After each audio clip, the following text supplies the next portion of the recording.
Another little wannabe gangster trying to play hard.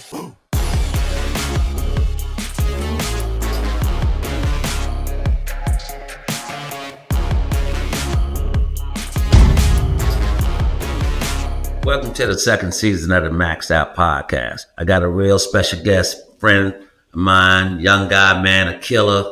Goddamn, sit down on your ass like I used to do on defense. Keith Bogans, man. Thanks for coming on the show, man. I appreciate you so much, young fella. Yes, sir. Thanks for having me, man. It's a pleasure. Yeah. Well, we like to start out the MaXed podcast, man, by telling a story you heard or something you heard about old Max or just something you know or whatever you feel, man. Just say something about your boy, man. And I can just tell you this. I grew up watching you. Kind of based my game on defense after you, playing with like a dog, right. Not back anybody. So like I told you, man, I grew up watching you. It's a pleasure to be on here. And let's roll. Let's go. That's what I'm talking about. Yeah, now your upbringing, man, coming up in Washington, D.C., man. I mean, what made you fall in love with basketball? I'm a small city, Alexandria, Virginia.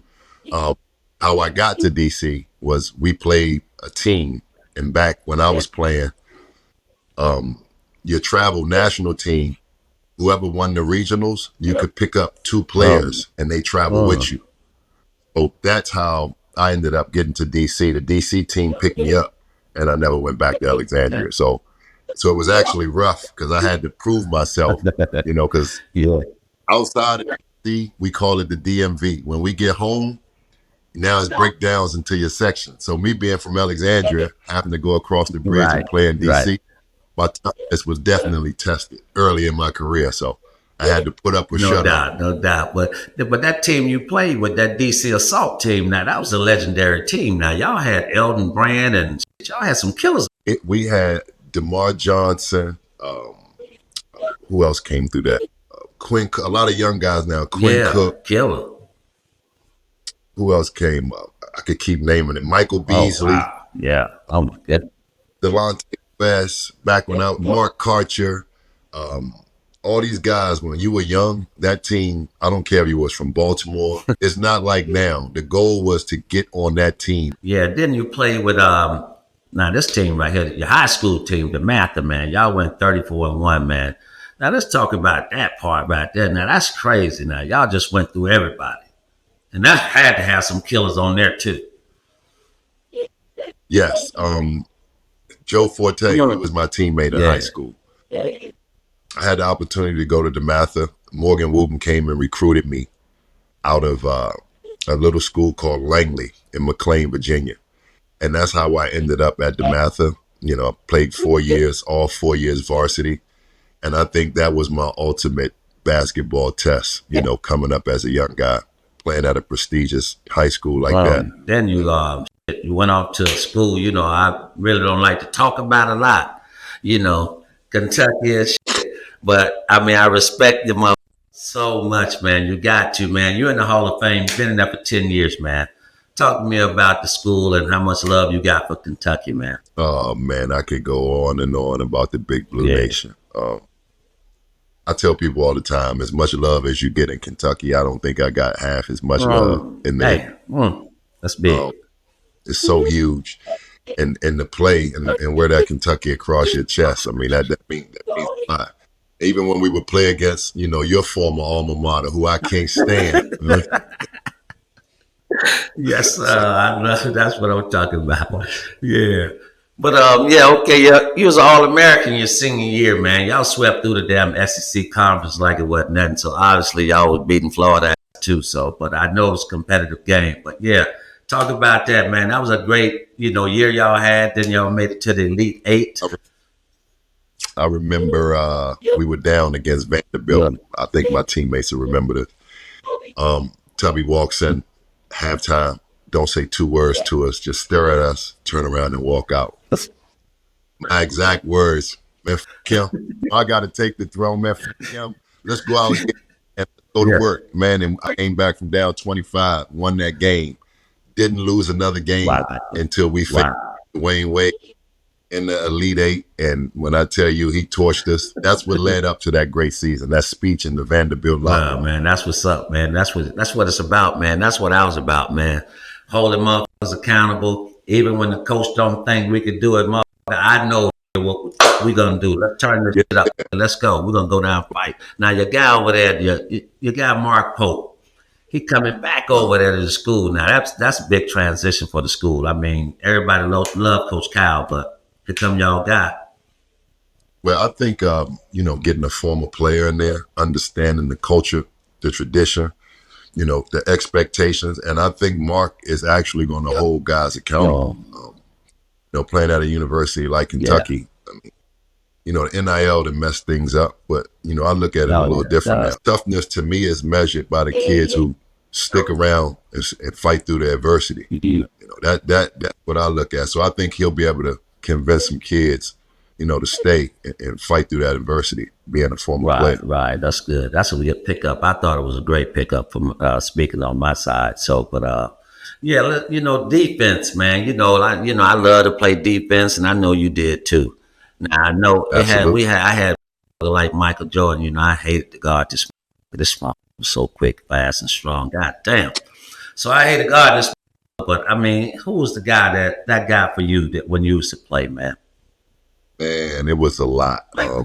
My challenge was playing the game within the game. Right. So, like you, Yes. we weren't Right. scores. We had to play Right. defense. So I would play a game as if he scored, that was 2 points. If I got a stop, that was 2 points. That's the game I would play in my Right. head. So when I matched against these superstars, as long as I stuck to the game plan, made every pass, cut, now I can get back to who was my toughest guard. Kobe was always my toughest guard. This guy had a counter for everything, every move I gave him. And two other guys that was always tough was Joe Johnson, Mm. Paul Pierce, and I'm gonna add Melo. Those four, and of course I Allen know, right. Iverson. But Yeah, yeah, it's yeah, of hard. course. This playing. It's hard to guard those guys with the referees.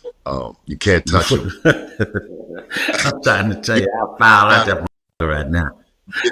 kind of like got to stick in your brain. You can't worry about if they score because they're Oh, going of to course. score. You got to stick to the game plan. And if you stick to coach's game plan and it don't work, guess what? It ain't my fault. So I didn't put a lot of pressure on myself. I would go out there, have fun, play the game, stick to the game plan. And it's just the NBA. You're going to get No crossed doubt. over. You're playing against the best players in the world. So if you don't expect that to happen or you're going to get your ass bust, you don't need to be in the NBA. Right. That's Wow. right. That's right. That's what that goes with the territory when you're playing. It's hard like the way you used to do it. And I played them up. I'm gonna get my ass bust. But it's gonna be tough. And you're gonna be done shot that motherfucker about 35, 36 times to get what you're trying to get. But, And you got some hard fouls, and I got some hard yes, sir. fouls Oh for you yeah, too. I'm going in the stands with your mother ass. I'm falling all on top of this. A bunch of shit going on with that shit, man. Yeah, man. So your favorite two defenders you like to see play in the NBA right now. I like Dylan Brooks. I love that motherfucker, man. Well, you know what? I was just having this conversation. Of course, I'm a Denver fan because two of my young guys that I'm super cool with play on Yeah. that team. The kid play for Minnesota, Jaden McDaniels. Oh, When I see a guy pick a superstar up 94 feet, it does something. I get up and get I, hyped. It's almost like when somebody get dunked on or crossed over, everybody yeah, else yeah, get yeah, hyped. The yeah, way yeah. the Minnesota front line is playing right now in the That's right. playoff, and also, like you said, Dylan Well, Brooks, he takes on the yeah. challenge. Anytime you notice that you're the defender facing the superstar, you're always going to be the Oh yeah. villain. Every And time. all the young guys, I tell them, don't nobody want to be the villain. You'll stick around a long time if you the villain. And that's what Brooks does. He has that fire. He doesn't back down. He doesn't listen to the media. He just keeps playing his game. Patrick Beverly, same way. Get up in your face. He's going to guard. Mm. Those are the guys that bring something to the team that's not going to go on the stat sheet. And I'm always, because that remind me of No us. doubt. Only people giving you recognition is your teammates And and the your coaches, coaches. that's right. You don't get nothing in the damn paper and on the news. They ain't gonna show how you No, locked them up and he missed a shot. Yeah, so no, they still going to be made on you. that's what they're good. Yeah, well, you was in Orlando and then you left. Well, Orlando. Talk to me about Orlando and then you're transitioning from Orlando going to Well, Charlotte, man. Talk to me about that, man. Orlando was always a special place because when I first left DC to go travel, I remember seeing the palm trees. I had never left out of the DMV area. I remember seeing the palm trees, Wow. the little lizards that run around. And I said, if I ever make some money, I'm moving to Florida. It was like a dream come true. I remember I got drafted to Milwaukee at 43, walked outside, came back in. My mom said, they traded you to Orlando during the timeout. Man, I went from sad to happy. Right? So that was, Orlando was a special place because as a kid, I dreamed of, wanting to be there, the warm weather, the sun, and to get drafted there and go play there. Man, it was like a dream come true. I was devastated when I got traded, but the thing about it is I got to go back again. So I actually played in Orlando twice. I was traded to Charlotte, and that was the first time I was traded. A kid, when you get traded, and you know about the trades, one of the roughest things you go through because you think the team you're going to, like, this is going to be my family, and you start to get yourself acquainted. Yeah. And you're just a young kid trying to get adjusted. You like, I got to pack and move again in 48 hours. Got to pack up, get on that plane. I went to Charlotte. That's when they became an expansion team. And I'm not going to lie, I had fun playing it. That was the first year Charlotte, probably, I think the first or the second year of the expansion team. And it was a lot of fun playing with the young guys in Charlotte. Yeah. You ended up in Houston now. That's my place now. I love Houston, Texas. That's my city. That's my second home from my real home, Gainesville. Houston, Texas. Tell me about that place, man. How you ended up there? What's going on with Houston? So this is the first time I saw the power of a superstar. So I was playing with Tracy McGrady in Orlando, right? So he used to kill me every day. Right? So I give Tracy all the credit for making me a good defender because I guard him every day in practice. For the first 3 to 4 days, I said this on another podcast the other day, he didn't miss a shot. And because I say that dog I got in me, it kept telling me, keep going. He can't keep doing it. He can't. 3 or 4 days, full training camp. I'm talking about every shot goes in. This is Tracy McGrady, 50-point Tracy McGrady. I had 2 super vets on my team. I had Grant Hill and Juwan Howard. They would keep egging me on, like putting the X up. I still remember looking over, lock it up. He's not, I'm talking about he's busting my ass every time. Finally, after a while, I start the defense, I'm playing better D. I'm getting better. So I say to myself, if I can guard Tracy McGrady, I can guard body in this league. Oh, damn, young fella, you ain't going to stop coming? No, I ain't going to stop coming. Because Doc told me in order to make that team, I remember him calling me in his office. He said, Keith, in order for you to make this team, I need you on Tracy's end. So Doc was a defender too. That. Yes, he was. So back in the day, you probably was still playing probably towards the end. So camp already started for the rookies and the first 2 or 3 year guys. And after Doc tells me this, that next day I put a chair by the door, waiting for the vets to walk in.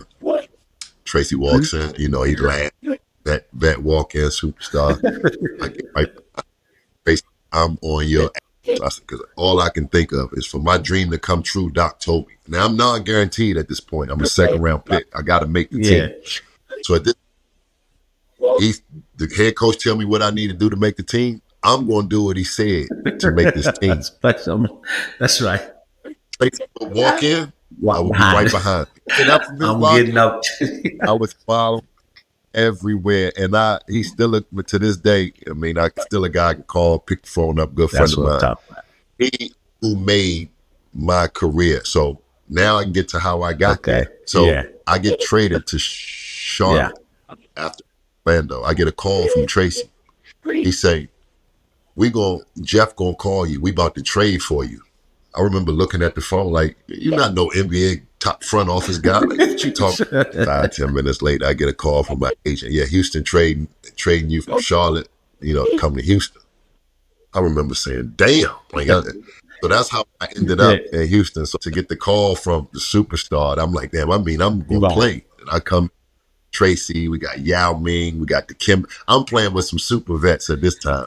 So it's a lot. We got David Wesley, So I come into Houston with those vets. And the city of Houston. It's a great city, great place to play, great weather. I tell people all the time that's one of my top 2 cities in the Oh, NBA. no.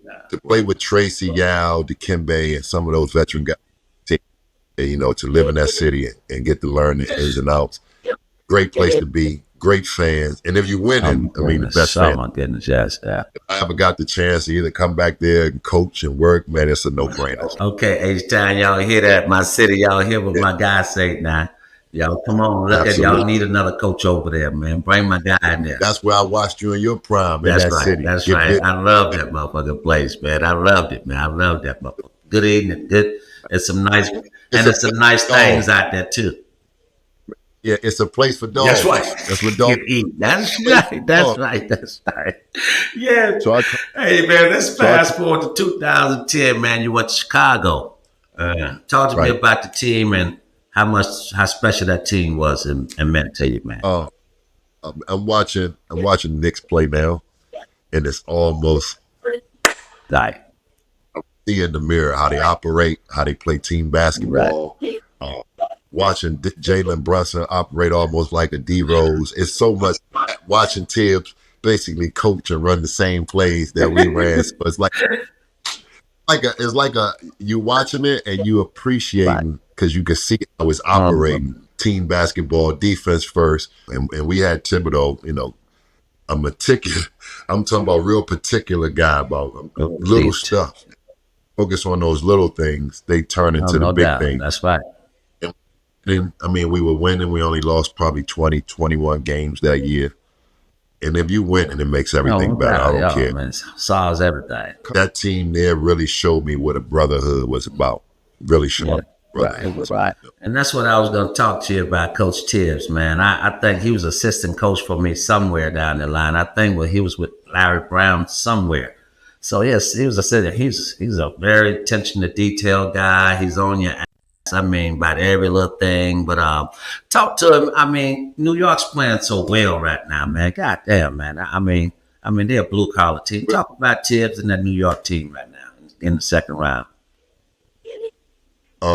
Well, Tibbs, how can I say it? Like I say, very particular.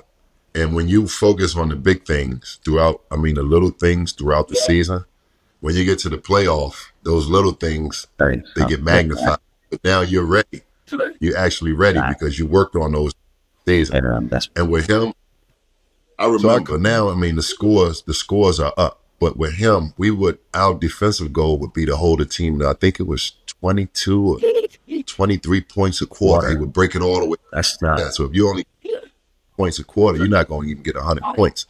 And if we could keep that, we would break it all the way down. That's tough. It was defense first. We were all there. There was everything we were on a string with defense. And he didn't really care about offense because he knew defense would turn into offense. So, we're always the same. We would do the same thing, every closeout drill, shell.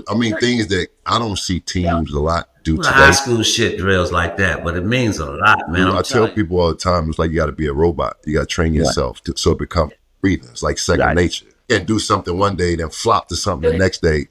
As a basketball player, your brain not going to retain. You get bored. We'll run dummy offense with no defense for 20 minutes every single. No doubt. That's right. If you didn't go game speed, he would reset the clock and make both teams do it on both ends. And then another thing, we would go and there wouldn't be enough time. We would have a back-to-back, not enough time for a shoot-around. The manager would have to go into the ballroom, tape a free throw line, a three-point line. He would come in with our practice jerseys. We would have to walk at games.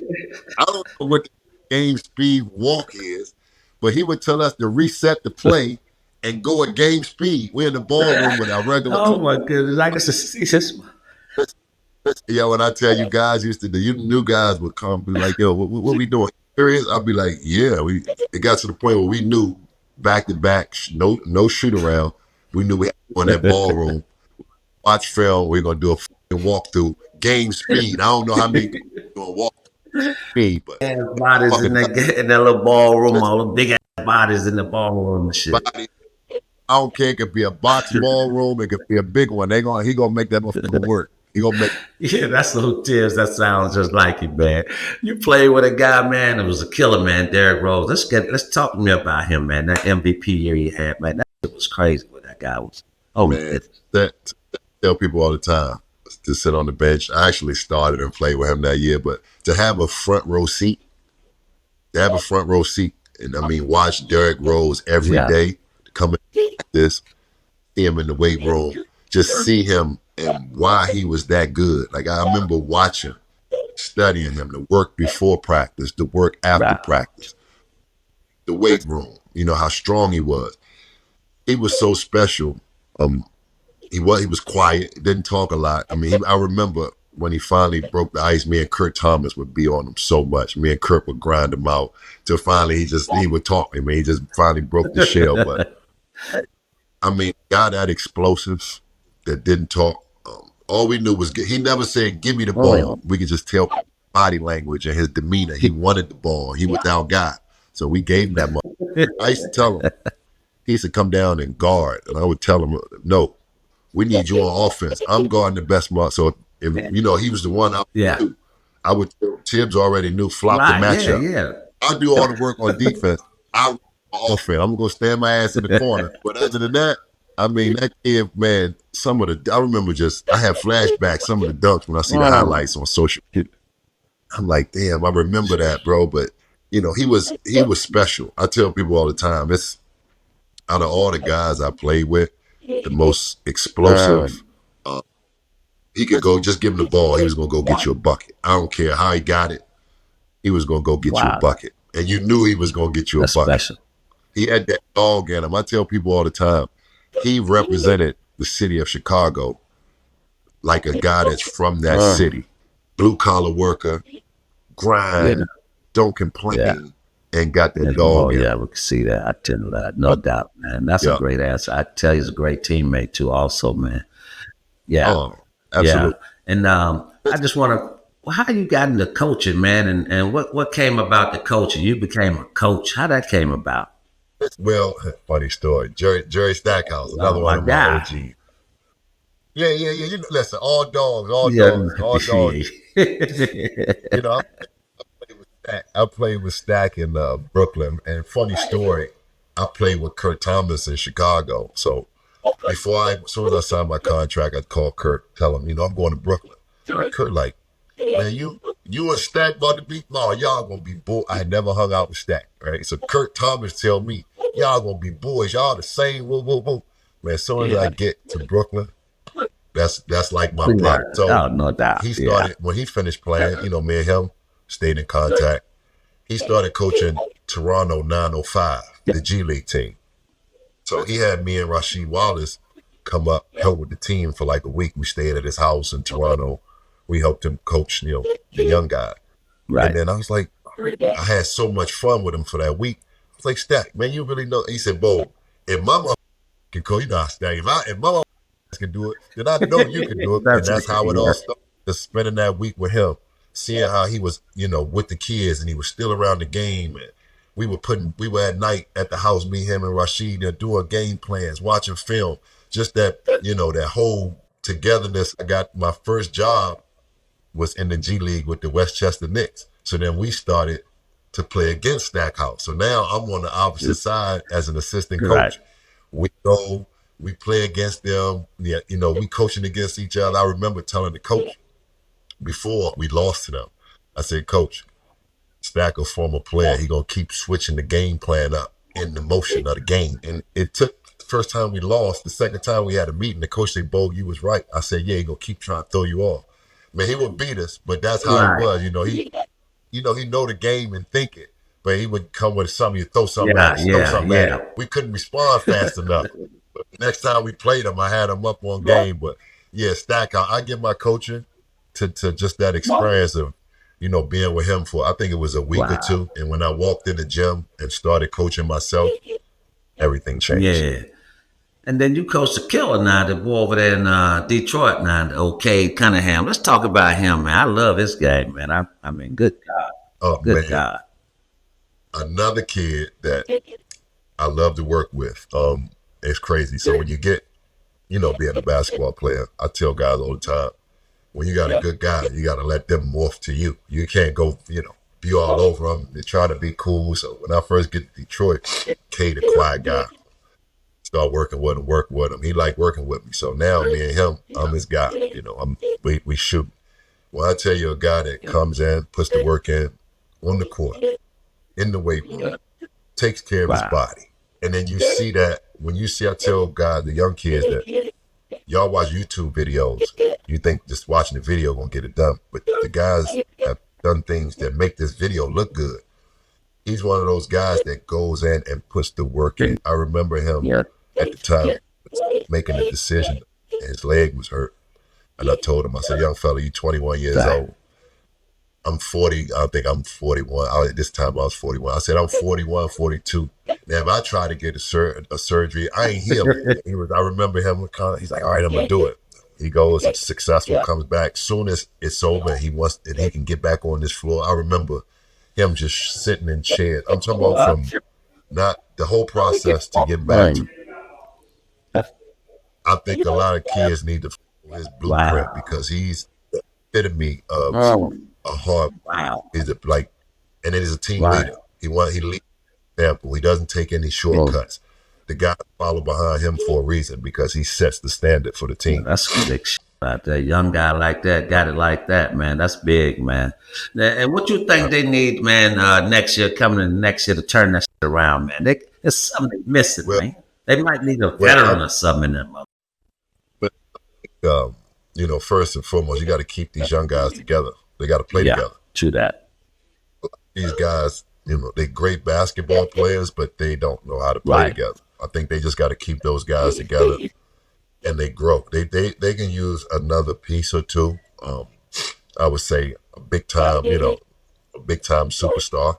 But I think most teams that's going to get good, they got to keep their core group of guys together. Yeah, I agree.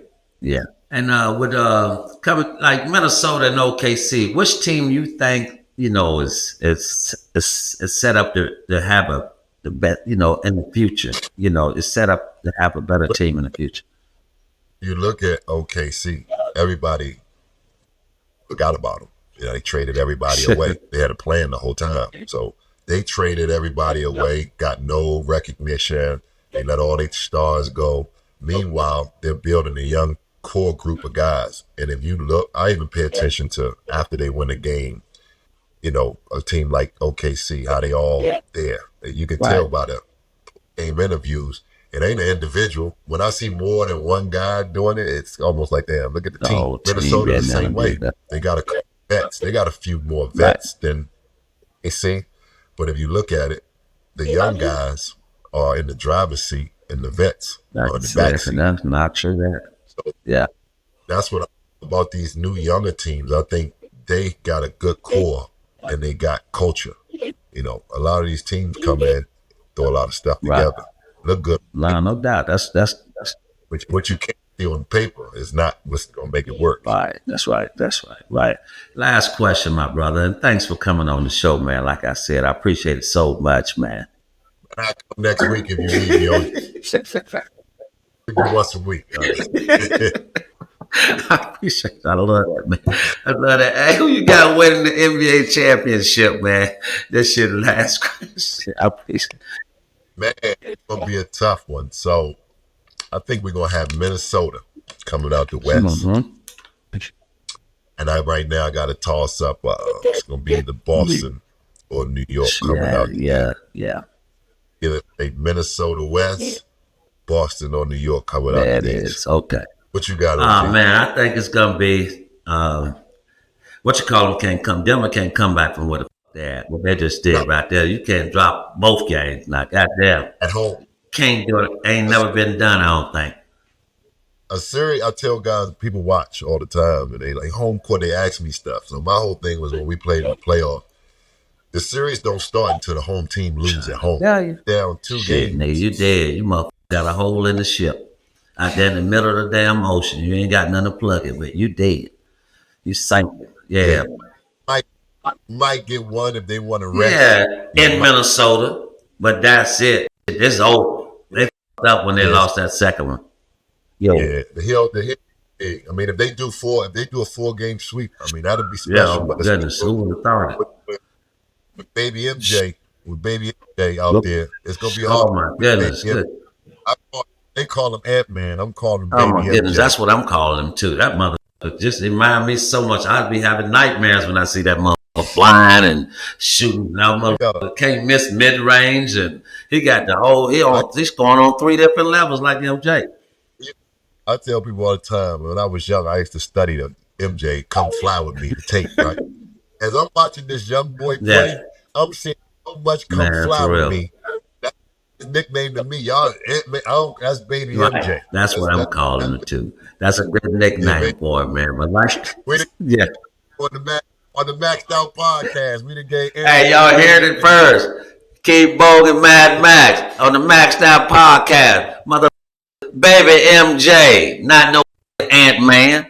All right, my brother. Like I said, thanks, man. Peace, man. Thanks a lot for coming on. Man, it's a pleasure, man. It's an honor. You know, I tell my boys all the time. I told them earlier today, man, I'm doing a podcast with Max.